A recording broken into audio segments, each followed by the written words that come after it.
In our headlines on this Tuesday, December 24th, here in South Korea. Senior diplomats from Seoul and Washington sat down in the US for the first time following the brief imposition of martial law here in South Korea earlier this month and agreed to resume bilateral engagements. Meanwhile, the confirmation hearings for nominees proposed by the Parliament to fill the current 3 vacancies at the Constitutional Court have been taking place, with the final session in process today. And beyond borders, North Korea reportedly made the initial suggestion of sending its soldiers to support Russia in its war against Ukraine, according to a US daily citing credible sources. We start in the US, where a senior-level diplomatic meeting between Seoul and Washington took place as the allies resume interactions earlier postponed by the political fallout from Korea's brief imposition of martial law on December 3rd. Our foreign affairs correspondent Bae Eun-ji starts us off. First Vice Foreign Minister Kim Hong-kyun met with his American counterpart Kurt Campbell as South Korea works to put relations with the United States back on track amid political turmoil following the brief imposition of martial law earlier this month. This is the first time that a high-level meeting has taken place between the two countries since President Yoon Suk-yeol declared martial law on December 3rd. Kim reassured the United States that governance under the acting president is operating stably in South Korea, and showed hopes on strengthening bilateral relations as well as a trilateral partnership with Japan. ROC US-Japan trilateral cooperation, building upon the achievements we have made so far, not only for the remainder of the Biden administration, but during the upcoming new US administration. Campbell, who said he wishes South Korea well in a challenging period, said they're seeking to underscore their strongest possible commitment. Our expectation is that the critical mechanisms in the US RK relationship will remain in place, and we believe that a meeting schedule is important. Following their meetings, Seoul's foreign ministry said on Tuesday that the two sides agreed to fully resume diplomatic and security events that have been put off and hold them at the earliest possible and mutually convenient time. Earlier this month, the two countries postponed a session of the Nuclear Consultative Group, which is their key nuclear deterrence body. But with only about a month left until U.S. President-elect Donald Trump takes office, concerns remain as to whether South Korea will be able to handle issues such as the cost sharing for American troops in South Korea. A senior South Korean official told reporters in Washington that the government will work on expanding communication with Trump's team before and after the inauguration. The official added that although nothing has been confirmed, if Trump's side wishes, they are willing to arrange a phone call or an in-person meeting with South Korea's acting president Duck-soo, adding that the Yoon administration has been communicating with the Trump team since before the U.S. presidential election. Bae Eun-ji, Arirang News. And President Yoon Suk-yeol will not be responding to a summons by investigators for questioning on Christmas Day, as his legal representative claims priority should first be placed on the impeachment trial. Our Yoon has the latest. President Yoon Suk-yeol's lawyer says that it seems unlikely Yoon will attend the questioning scheduled for Wednesday with the Special Investigative Team, which includes the Corruption Investigation Office for high-ranking officials. On Tuesday, lawyer Seok Dong-yeon, who is involved in the selection of Yoon's legal team, which is yet to be fully formed, explained to reporters that the president believes certain conditions must be met first. He emphasized that the Constitutional Court's impeachment trial process should take priority, and once the president's position is clearly communicated to both the justices and the public, the matter will be viewed more objectively and seriously by the public. This comes after President Yoon's office has repeatedly refused to accept summons notifications for the investigation. On the same day, the Constitutional Court spokesperson responded to concerns raised by President Yoon's legal team about the bench's 3 vacant seats, particularly regarding whether a 6-member panel can effectively conduct the full impeachment trial.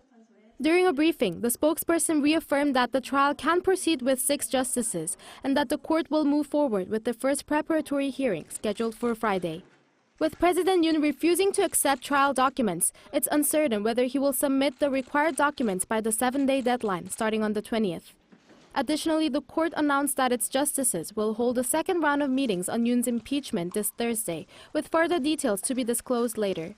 Meanwhile, No Sang-won, a former Defense Intelligence Command chief, was transferred to the Supreme Prosecutor's office in Seoul on Tuesday morning as one of the key figures in the martial law investigation.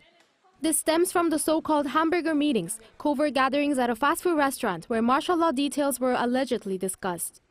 A notebook seized from No could serve as crucial evidence, reportedly outlining troop deployments and plans to provoke a North Korean attack near the northern limit line, intensifying suspicions of his involvement in leading martial law despite his civilian status. Yoon, Arirang News. Meanwhile, at the National Assembly, prospects of impeachment against acting President Han Duck-soo are looking likely as the opposition has drafted a motion to this end. Our correspondent Ishiu joins me live on the line with details.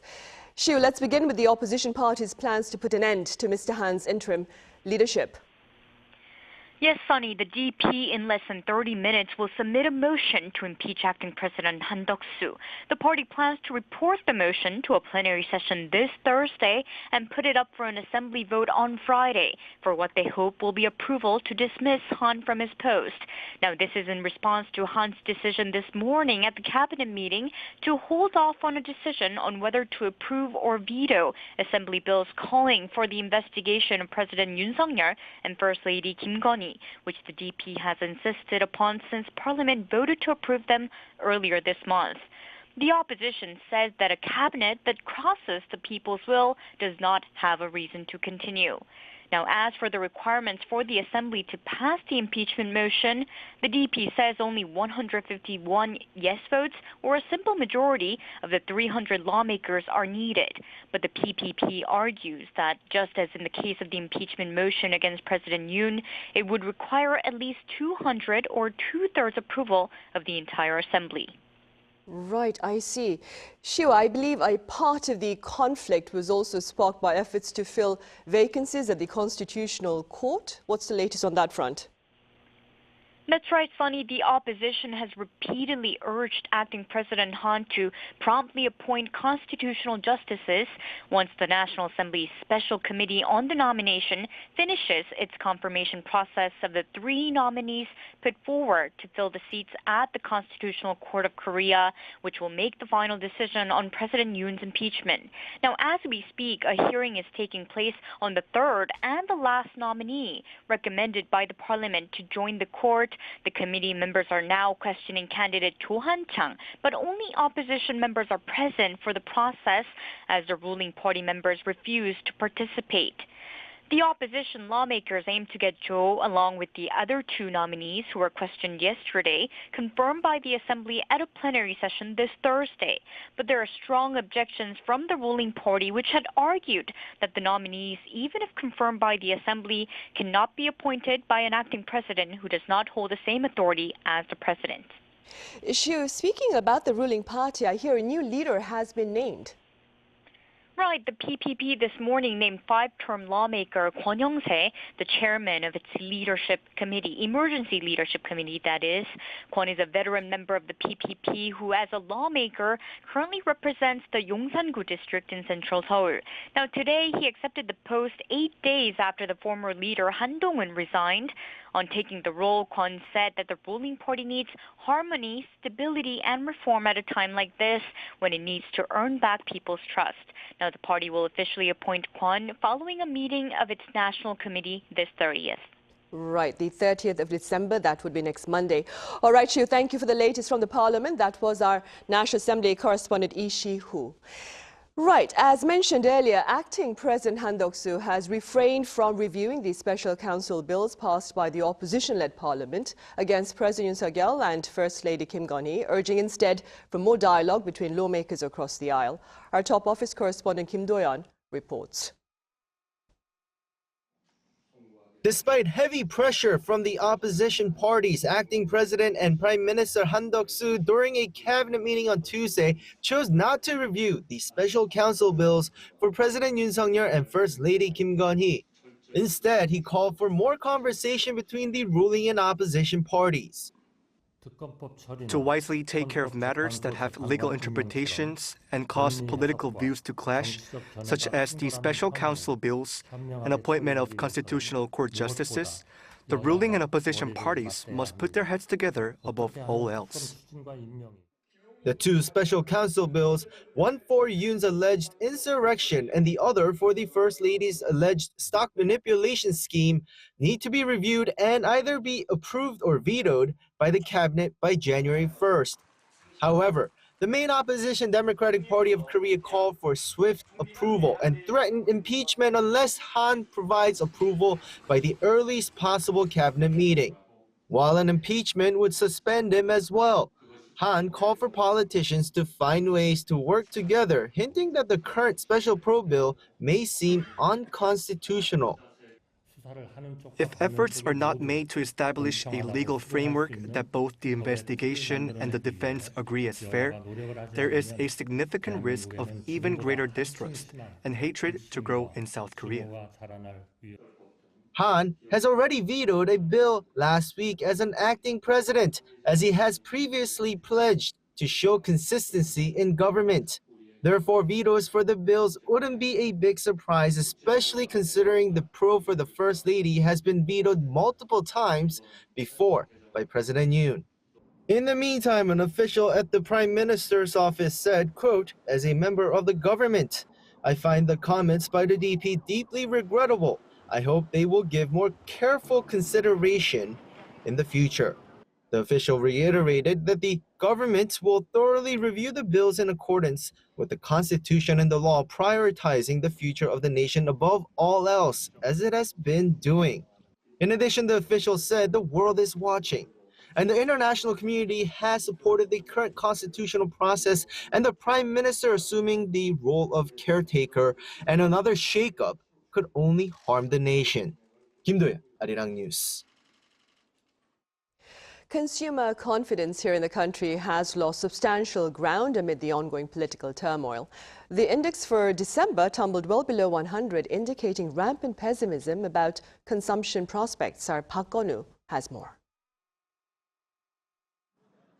Consumer sentiment in South Korea is worsening amid the ongoing political turmoil. On Tuesday, the Bank of Korea released its Composite Consumer Sentiment Index for December, which showed a drop of over 12 points on month to 88.4. That's the largest drop since the 2008 financial crisis. A CCSI below 100 indicates a pessimistic view of consumer sentiment compared to the average of the past 2 decades. And key components of the index, including the current economic assessment and economic outlook, saw their steepest declines in recent years. An official from the central bank attributed the downturn to factors, including the political crisis since the short-lived martial law order earlier this month, along with ongoing concerns of a slowdown in exports with the second Trump administration. The official added that any recovery in consumer sentiment will depend on how quickly the political uncertainty is tamed. One expert said more proactive governmental policies are needed in these difficult circumstances. More effective policies are needed to stabilize prices, and ongoing efforts must be made to support small business owners so that they have the solid foundations to keep their businesses running smoothly. The expert added the budget should be used more efficiently to avoid compromising fiscal soundness, while underscoring the need for deeper consideration when making policies. On Monday, during an economic ministerial meeting, Finance Minister Choi Sang-mok pledged to prioritize restoring people's livelihoods by fully mobilizing government resources. He shared plans to vitalize the domestic economy through policies for each sector, including tourism and construction. Choi added he'll do his best to ease the burden on households by addressing essential living costs, including food and housing. Further details are set to be announced early next week. Park Gon-woo, Arirang News.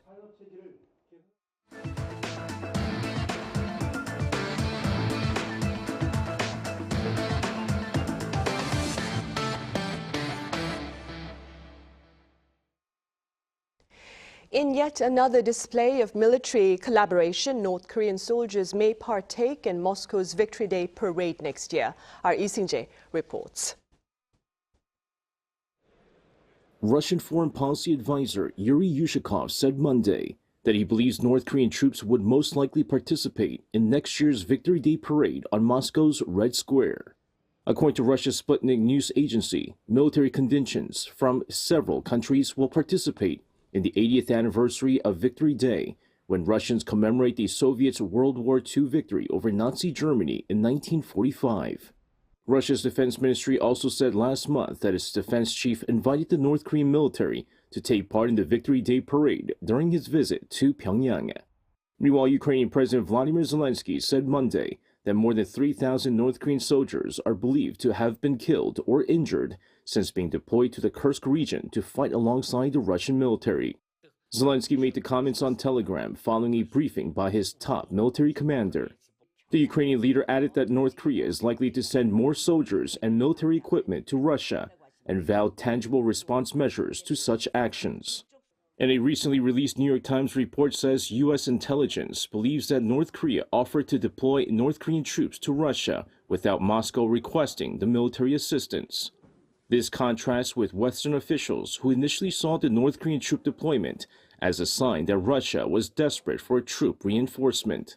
The newspaper article says while it believes it was the North's idea to send troops, Russian President Vladimir Putin quickly embraced it. The report also says that U.S. officials believe Pyongyang has not yet received anything from Moscow in response to its assistance. However, North Korean leader Kim Jong-un is hoping that Russia will repay him in the future. Ukrainian and Western estimates say North Korea sent around 10,000 troops to the Kursk region to fight alongside the Russian military in a counteroffensive. 이승재, Arirang News.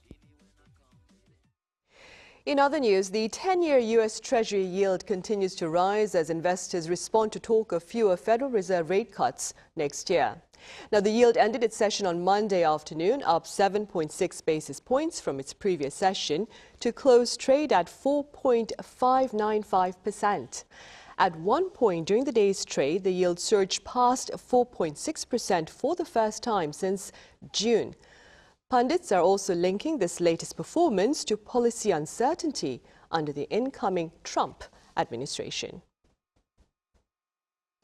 And back on the local front, the city of Jeonju, located in the southern part of Korea, is renowned for its hanok homes and its delicious dishes. Now, in recent times, Jeonju has been garnering quite a bit of attention for a unique tour that shares its collection of books. Our Yoon has more. Jeonju is a city in North Jeolla Province, which is well known for its hanok village. But in recent years, the city has been attracting travelers with a unique travel program that offers a tour of Jeonju's culture, art, and book-related history. The Jeonju Library Tour shows another special and unique side of Jeonju. It has a dedicated tour bus that will take travelers through distinctive and stylish libraries and cultural centers. The tour program offers various courses, which this year included the Book Culture course, where participants not only learned about Jeonju's book culture history, but also explored the past and present of Hanji. There was also a garden course, where participants could visit libraries where books and nature exist in harmony, and a secret course dedicated to various youth age groups. After its test operation in 2021, the Jeonju Library Tour was officially launched in 2022, and by offering a new series of courses every year, it has so far attracted over 5,200 participants. The Jeonju Library Tour operates every year with new and diverse courses, and more than 5,000 people have participated in over 400 sessions since its official launching in 2022. There has been an increasing number of people staying overnight to experience the tour, as well as returning participants. It's emerging as a new resource for tourism. In 2024, the tour program ran every Saturday from March 9th to November 30th. The Jeonju Library Tour has also piqued the interest of local governments and education offices across the country. Next year, the library tour is expected to expand its library stops to include the Jeonju Municipal Library in Wonsan, as well as the Ajung Lake Library. 이은진, Arirang News.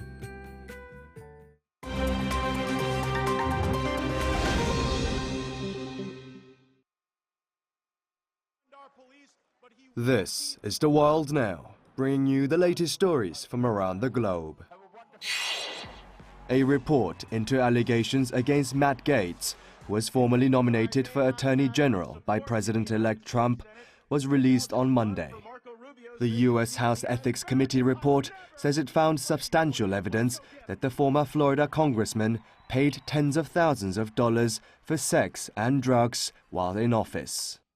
Citing the final draft of the Ethics Committee's report, CBS News reported that Gaetz paid over $90,000 to at least 12 different women, likely in connection with sexual activity and/or drug use, violating House rules and standards of conduct. The report also stated that a woman, referred to as Victim A, had sex with Gaetz twice at the age of 17 and was paid $400 by him. Gaetz has repeatedly denied all wrongdoing. His lawyers had attempted to temporarily block the publication of the report, which they say contains untruthful and defamatory information on Gaetz. Now, a day before the release of the ethics report, Gaetz spoke at the Turning Point conference alongside Trump, saying that he may run for a seat in the United States Senate.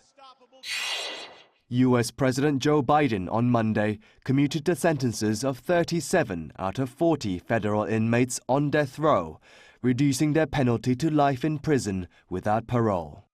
While Biden's measure does not include over 2,000 inmates convicted to death by state authorities, he has commuted almost all federal death row inmates. Only 3 are excluded: the Boston Marathon bomber and the Charleston African Methodist Church and Tree of Life synagogue shooters. Biden's move comes just before President-elect Donald Trump's return to office. Trump restarted federal executions during his first term in office after no executions had been carried out for almost 20 years. Earlier in December, Biden issued 39 presidential pardons and commuted the sentences of some 1,500 people who were convicted of non-violent crimes. Japanese automakers Honda and Nissan announced on Monday that they have formally agreed to hold talks on a possible merger. Such a deal would create the world's third largest automobile group by vehicle sales, following Toyota and Volkswagen. The talks are also set to include Japanese car manufacturer Mitsubishi, which is already in alliance with Nissan.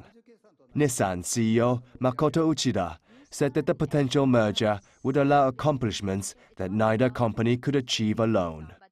Now, Honda CEO Toshihiro Mibe underlined the growing competition with the rise of Chinese power and emerging forces, saying that they would like to lead the world once again.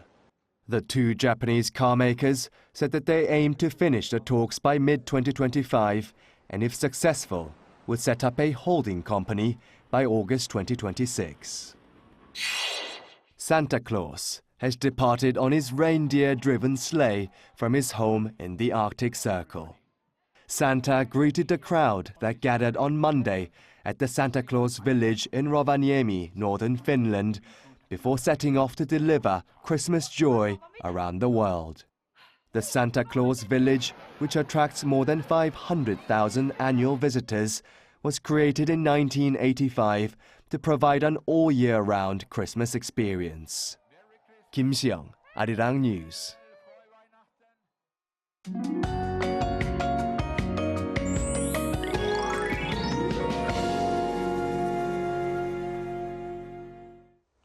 During the day today, most regions experience typical winter conditions for this time of the year.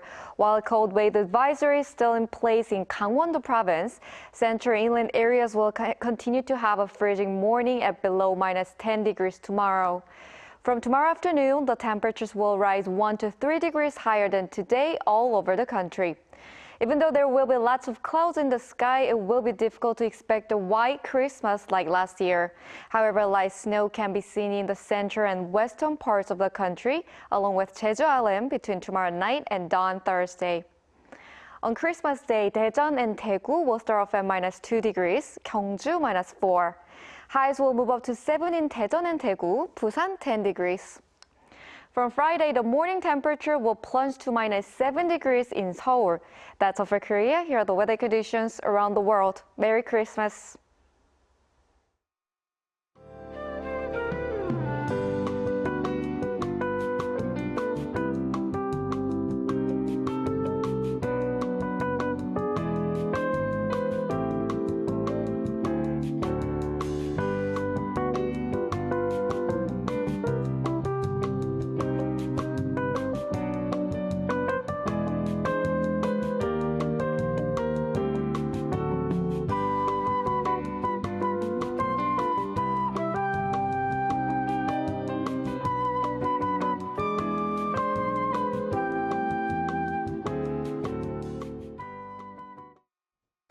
Right, those are the headlines at this hour here in South Korea. Thank you for watching.